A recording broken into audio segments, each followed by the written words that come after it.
이재명의 방탄을 위한 권창영 제2차 종합특검팀이 윤석열 대통령을 내란죄 피의자로 다시 소환하면서 사법농단을 또 자행하고 있습니다. 그러나 이 치명적인 헌정 파괴 시도는 오히려 중국 공산당의 대한민국 선거 개입 실체를 은폐하려는 좌파 카르텔의 초조함을 폭로하는 것입니다. 트럼프 행정부의 압도적인 개입 명분이 완성되어 가면서 이재명과 친중 세력을 영구히 척결할 수 있는 무자비한 괴멸 작전이 막을 올리고 있습니다. 오늘 언론 보도에 따르면 권창영 종합특검팀은 윤 대통령을 겨냥한 피의자 소환 일정을 기습적으로 통보하고 사법농단의 포문을 열고 있습니다.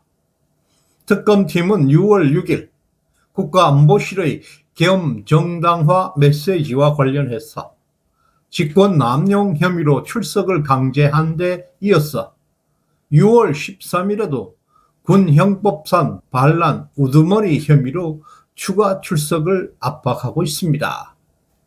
이들이 겨냥하고 있는 행위는 조태용 국가정보원장의 지시에 따라서 미국 중앙정보국 CIA 요원에게 12.3 비상계엄의 정당성을 설명했던 합법적인 외교 절차를 문제 삼고 있습니다. 이 합법적 안보 공조를 내란 범죄로 몰아가려는 특검의 억지 그 이면에는 중국 공산당의 선거 개입 실체를 덮기 위한 극심한 초조함이 깔려 있습니다. 윤석열 대통령의 비상계엄 선포 직전에 미국의 시페 맵슐렛 보수정치행동회의 의장은 윤석열 대통령과 용산 관저에서 극비 회동을 진행했습니다. 그 자리에서 맵슐렛 의장은 한국의 선거 시스템을 중국 통신기업 화웨이가 담당하고 있다는 그 실체를 직접 들었다고 말했습니다. 윤 대통령은 모든 것을 이미 끝내놓았다고 한미 상호방위 조약의 사이버전을 정식으로 포함시키는 개정 작업까지 전격적으로 완료해 놓았습니다. 군사적 방어를 넘어서 사이버 선거 시스템 해킹을 한미 상호 조약에 의해서 미국의 개입이 가능한 안보 위협으로 확정 지어 놓은 것입니다. 철저한 사전 준비를 마치고 있는 윤 대통령은 12월 2일 충남 공주 산성시장에서 마이크를 잡고 공주 산성시장 방송실에서 상인들에게 시간이 걸리지만 기다려 달라고 결단을 암시했습니다. 이어진 12월 3일 비상계엄 선포와 중앙선거관리위원회 압수수색은 중국 화웨이 배후 세력들을 척결하기 위한 물리적 군사 행동이었습니다. 중국 공산당이 이재명을 대리인으로 운용하고 있다는 의혹을 분쇄하기 위해서 국가안보 차원에서 최고 권한을 행사한 헌법적 방위 작동이었습니다. 트럼프 대통령은 이재명이가 중국 공산당의 지시를 받은 바지 사장격으로 나라를 운영하고 있다는 실체를 정확히 파악하고 있는 것으로 알려지고 있습니다. 트럼프 대통령은 한국 정치권을 향해서 윤 대통령을 탄핵하지 말라고 우회적인 경고 메시지를 던졌음에도 기어이 탄핵 사태가 벌어졌고 한국을 직접 방문해서 이재명에게 야구 방망이를 쥐어주면서 앞으로 있게 될 파괴적 물리적 경고를 남겼습니다. 미국 정치권에서 야구 방망이는 힘과 의지를 바탕으로 상대의 숨통을 조여버리겠다는 묵직한 선전포고를 의미하고 있습니다. 이와 동시에 황교안 자유혁신당 대표가 보수 진영의 여론을 주도하고 있는 시펙 회의의 본토 무대에서 공식 연설자로 등판했습니다. 미국 심장부에서 황교안 대표가 12.3 비상계엄의 정당성 그리고 대한민국의 부정선거 실체를 직접 언급하도록 무대를 제공했다는 것은 다가올 심판을 위해서 미국 정계의 여론을 사전에 조성하려는 치밀한 외교적 포석이라는 것입니다. 트럼프 행정부는 이미 부정선거와 연루된 베네수엘라 마두로를 체포해서 베네수엘라를 미국의 51번째 연방주로 편입시키는 수순까지 밟고 있습니다. 미국 정부는 이란과 베네수엘라를 부정선거 관련 국가로 규정하고 수년간 사법적 공조를 진행해온 경험을 보유하고 있습니다. 한국 좌파 부정선거 카르텔의 자금줄과 범죄 네트워크에 대한 데이터 역시 미국은 이미 샅샅이 수집해둔 상태입니다.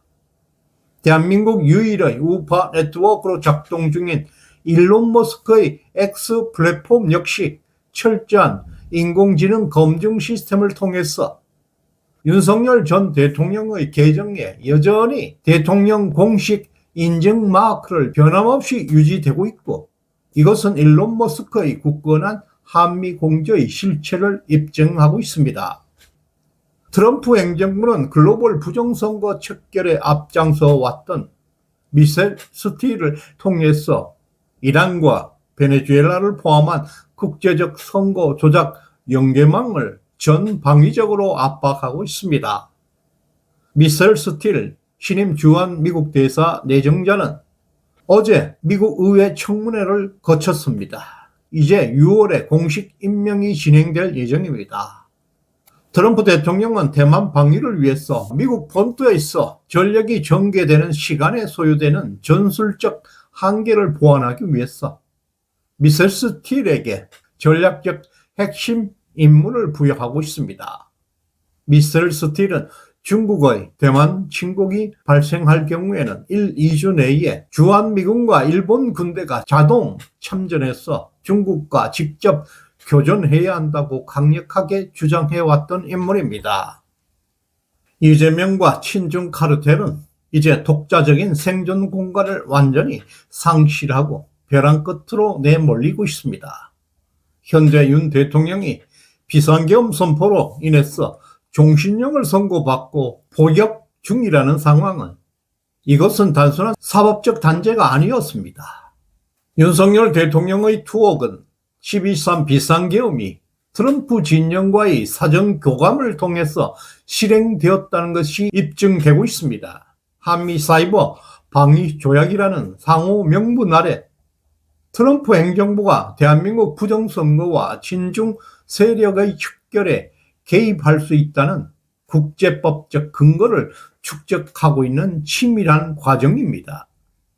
이재명이가 주도했던 사법농단과 특검의 소환조사는 시시각각으로 좁혀오고 있는 미국의 군사적, 사법적 십자포화의 도래를 앞당길 뿐 불가피한 내관으로 작동하고 있습니다. 역사는 국가의 주권을 팔아넘기고 헌법을 유린했던 권력이 그들이 스스로 파놓았던 사법적 무덤에 가장 비참하게 파멸했다는 것을 증명해 보였습니다. 이재명과 민주당 의원들이 중국 공산당의 안보를 헌납하고 거짓된 특검으로 진실을 가리려 한 그 모든 교란 행위는 명백한 증거로 남김없이 박제되고 있습니다. 트럼프 행정부의 냉혹한 개입과 대한민국 애국 시민들의 흔들림 없는 저항이 결합하고 있는 이 순간 헌정 파괴 세력이 쌓아 올렸던 윗선과 가짜의 성벽은 흔적도 없이 붕괴될 수밖에 없습니다. 자유민주주의를 능멸하고 국민의 눈을 가려버린 반역자들은 이제 그 단죄의 철퇴를 맞고 역사의 심판대 위에서 철저하게 괴멸을 맞이하게 될 것입니다.